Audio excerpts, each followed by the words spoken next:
¿Estás pensando en buscar la arma de Agleia? ¿Tienes las dudas y quieres saber sus detalles? Estaré dando los detalles de solo las habilidades importantes con el objetivo de maximizar el daño. También estaré dando algunas recomendaciones y después de escuchar comenta si tienes alguna duda. Aviso que los datos mostrados están basados en el test server. Puede haber cambios en la versión final. El arma de Agleia tiene doble resonancia, escarcha y electricidad. Estaremos siempre haciendo daño de escarcha y se centra en ser la main DPS.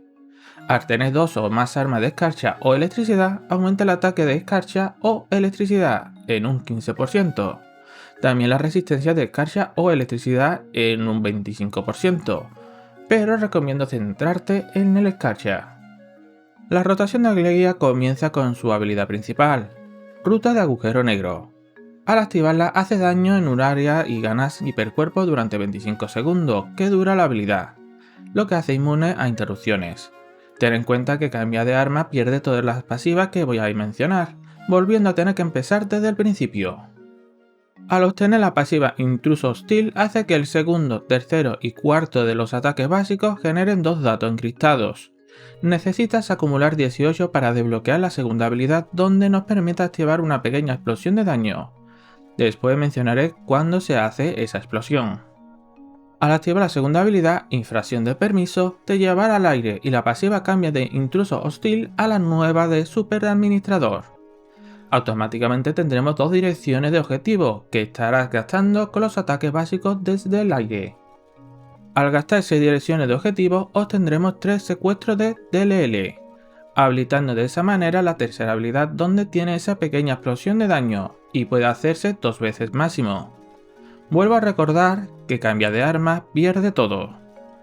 La tercera habilidad llamada Corriente de Datos se puede activar al consumir 3 secuestros de DLL y como mencioné solo puede activarlo 2 veces. Esa pequeña explosión de daño lo vas a notar y especialmente cuando tiene sus matrices, que ya veremos más adelante. El ataque básico en tierra es Desencriptación de Protocolo. Realiza 4 golpes, es importante por recargar datos encriptados y puedes verlo reflejado en la parte superior de tu barra de vida. Será necesario con el objetivo de activar la segunda habilidad. Una vez en el aire con la segunda habilidad, usaremos el ataque Inyección de Proceso.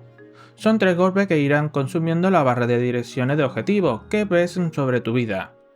Cuando la barra baje a la mitad, verás 3 en rojo a la izquierda. Esos son los secuestros de DLL. Solo puedes conseguirlos con estos ataques aéreos y la segunda habilidad activa. El simulacro de Agleia no es útil para el combate, pero sí puede ser para la exploración o la hora de moverse por el aire.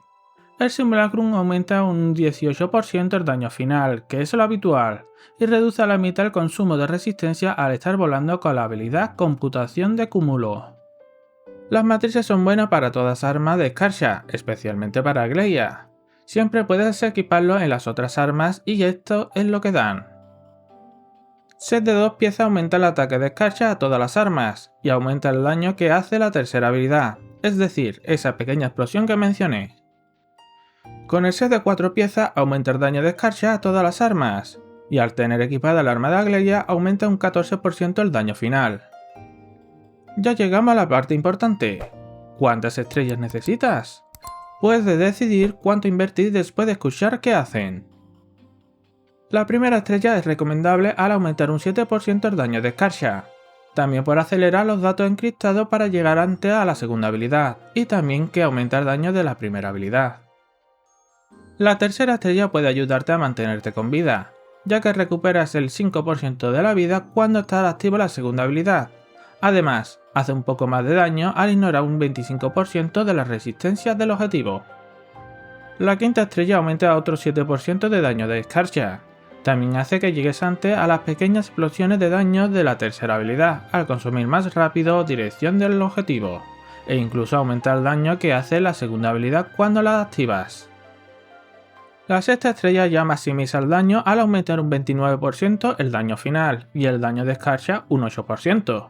Además, obtiene una pasiva que ayuda en el campo de batalla al congelar el objetivo solo 2 segundos al estar usando habilidades. Solo se limita a monstruos. ¿Qué recomiendo? La primera recomendación es que si vas por el arma de Agleia, vayas con el objetivo de la primera estrella. Aprovecharás tus recursos aumentando el daño, y si tienes algo más de recursos, ve directo por las 4 matrices antes que ir por la tercera estrella. En pantalla dejo las mejores recomendaciones con qué armas y matrices que puedes acompañar. La que hace más daño es con Lana y Helene, pero es un poco complejo. La otra combinación recomendada es Lana y Perfora Vacío. Hace algo menos de daño que la anterior, pero es más cómoda al estar siempre con los ataques de Agleia. Por último, la combinación de Lana y Lindsay es la que menos daño tiene, y para que sea fluido es necesario tener la quinta estrella de Agleia. No es muy recomendable y requiere mucha inversión. Ten en cuenta que si no tienes a Lana, puedes usar a Perfora Vacío, aunque eso obliga a no disponer con la versión cómoda. En el caso de no tener sus matrices, puede ir directamente por Abuela y Exilia para las otras armas. Para Agleia ir directo con 2 de Samir y 2 de Lyra, aunque puede hacer otras combinaciones como matrices de Bravey, Fenrir, Cobalt B u otras que se ven en pantalla. La rotación de Agleia se puede decir que va por fases. Primero la descarga no es necesario cancelarla con un salto, solo directamente usamos la primera habilidad y con ello cancelamos la animación. Al usar la habilidad pasamos a hacer ataques básicos y con ello obtenemos los datos encriptados que aparece abajo del personaje, donde la barra de la vida. Verá que con cada ciertos ataques básicos va aumentando poco a poco. Una vez que se haya llenado entero, tendremos disponible para usar la segunda habilidad y con ello la barra de abajo del personaje ha cambiado. Ahora estaremos en el aire y con cada ataque básico la barra perderá poco a poco. Cuando tiene cierto consumido se habilita la tercera habilidad. Mi recomendación es que espere a que queden 2 o 1 de la parte derecha de la barra para hacer la primera vez la tercera habilidad. Vuelves a hacer ataques básicos y vuelves a usar la tercera habilidad muy rápidamente, aunque eso puedes usarlo antes si quieres realmente. Ya después de eso es quedarnos haciendo ataques básicos hasta que esté disponibles las habilidades de las otras armas con las que rotar. Esa sería la rotación base del arma de Agleia. Después de todo lo que te he mostrado e informado y aún tienes alguna duda, coméntalo e intentaré ayudarte. Y si quieres ver cómo son las rotaciones completas, puedes ver el siguiente vídeo. Con todo dicho, nos vemos en algún otro vídeo o cuando esté en directo en la plataforma morada o en YouTube.